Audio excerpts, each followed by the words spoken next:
phút béo xuân vừa sang em bao điều ngày qua trong nhau không thể màu xa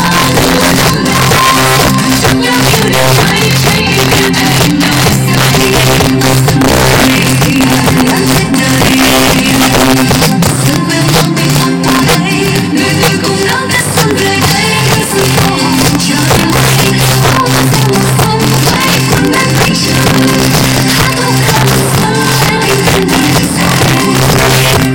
dài anh yêu người cất tiếng cười chẳng cần về đây đời mới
yêu cho vũ đoàn Chocolate.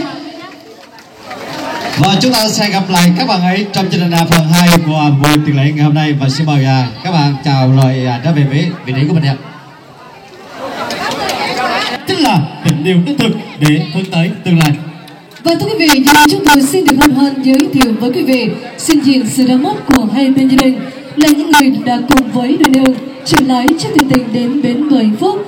Về phía thân tộc quý họ nhà trai, chúng tôi xin được trân trọng giới thiệu và mời lên sân khấu ông Vàng A Sầu, bà Giang Thị Dũng là song thân của chú rể, cũng là nhiệm vị chủ hôn trong ngày hôm nay. Xin mời quý vị dành một tràng vỗ tay thật nồng nhiệt để cùng hân hoan đón chào.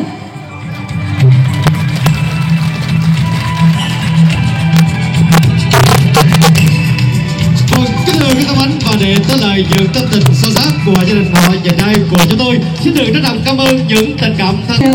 Song thân của chú rể sẽ cùng trở về sân khấu danh dự. Kính thưa các bánh và đồng hành chính trong buổi tiệc lễ tân hôn ngày hôm nay, đó chính là dịch vụ tiệc cưới Bảo Linh sẽ đem lại cho quý vị những món ẩm thực thật là ngon miệng trong buổi trưa ngày hôm nay. Và ngoài ra ban nhạc Xuân Nguyễn của chúng tôi cũng đồng hành với những lời ca tiếng hát của quý vị.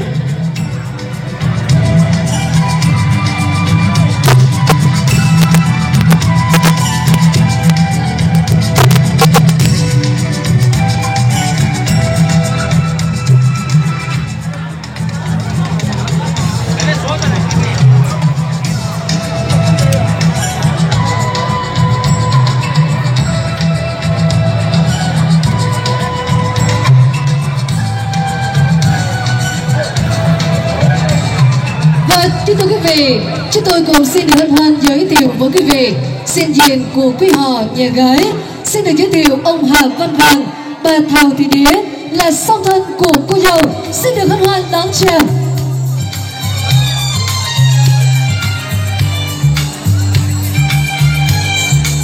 Kính thưa các bạn, và sau đây chúng tôi xin được trân trọng kính mời ông Vàng A Dung là người đại diện chung cho hai họ của chúng ta trong buổi tiệc lễ tân hôn ngày nay. Xin mời.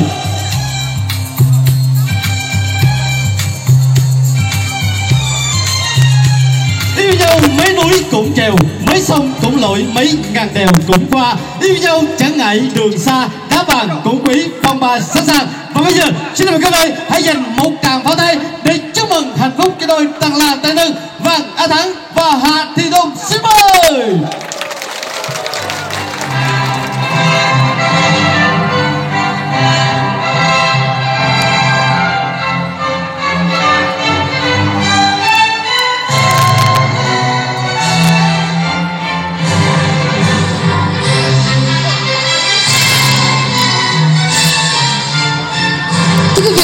Hiện diện trên sân khấu tần hoàng long trọng giờ phút này đây, chúng tôi xin được một lần nữa giới thiệu lại với quý vị. Và sau bên cạnh của chú rể là song thân của chú rể, đại diện của thân tộc huy họ nhà trai, và phía sau bên cạnh của cô dâu là song thân phụ mẫu của cô dâu. Gia đình quý tân tộc đôi bên cùng với đôi đường MC Quỳnh Trang Minh Hương, đội lễ tân dịch vụ tiệc cưới Bảo Linh xin được quý đầu chào ra mắt trước toàn thể quý vị.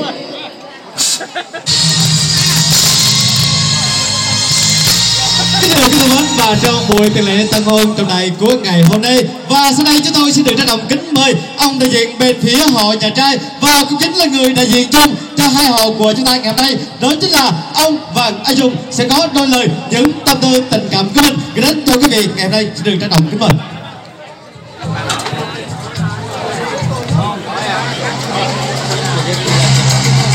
Dâu Hà Thị Dung.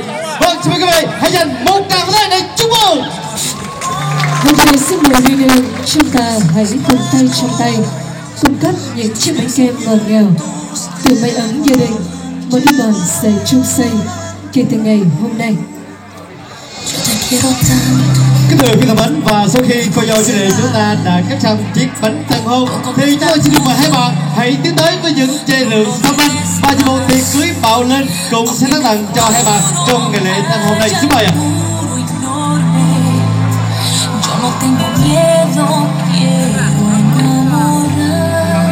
Gấp tốc xe tơ tình đến mãi, xây nền hạnh phúc đến trăm năm nghĩa thắm tình nồng, tròn duyên tròn nợ một lần song song.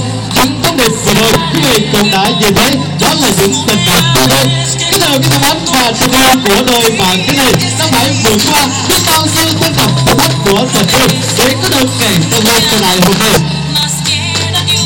Và một lần quý vị cũng đã nhìn thấy trên sân khấu vui chơi, đó chính là những tấm lửa bập bùng thắp sáng trên bầu trời hương trường của chúng ta ngày hôm nay cũng đã nói lên ngọn lửa tình yêu của đôi bạn thế này. Bắt đầu kể từ ngày hôm nay, họ sẵn sàng là một thời đi đôi sự sự cùng nhất tân hôn để xây nên lâu đài hạnh phúc thiên liêng tình hình. Và sau khi hai bạn đã lúc này vào công pháp ly rượu hôn, chúng tôi xin được mời hai bạn hãy bắt đầu nâng những chén rượu hồng này để mời song thân phụ mẫu của mình trong buổi tiệc lễ tân hôn ngày hôm nay.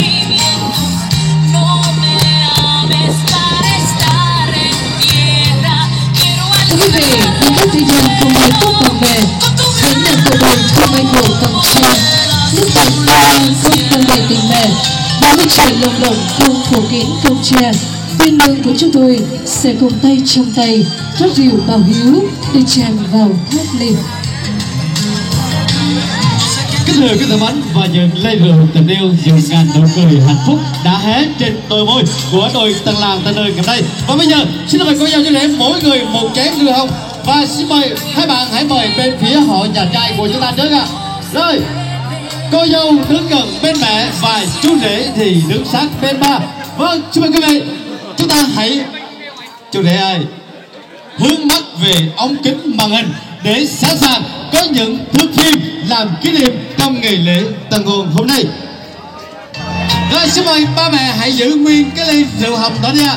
Và xin mời hai bạn tiếp tục mời bên phía họ nhà gái của chúng ta luôn ạ.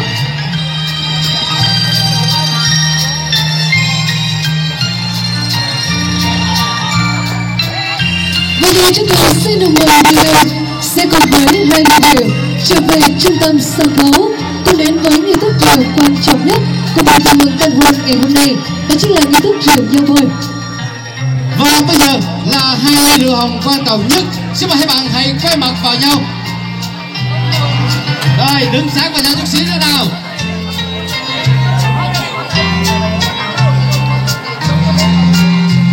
Kính thưa quý vị thân mến, và xin mời quý vị chúng ta hãy bắt đầu nâng ly. 1, 2, 3, xin mời. Và xin mời chúng ta hãy cùng nâng ly. Và xin mời hai ông bố cùng ly với nhau. Và hai bà mẹ cũng hãy cùng ly với nhau thưa quý vị. Và chúng tôi xin được bắt đầu kính mời quý vị chúng ta hãy uống cạn ly rượu hồng để chúc mừng hạnh phúc cái đôi yêu đương của chúng ta ngày hôm nay.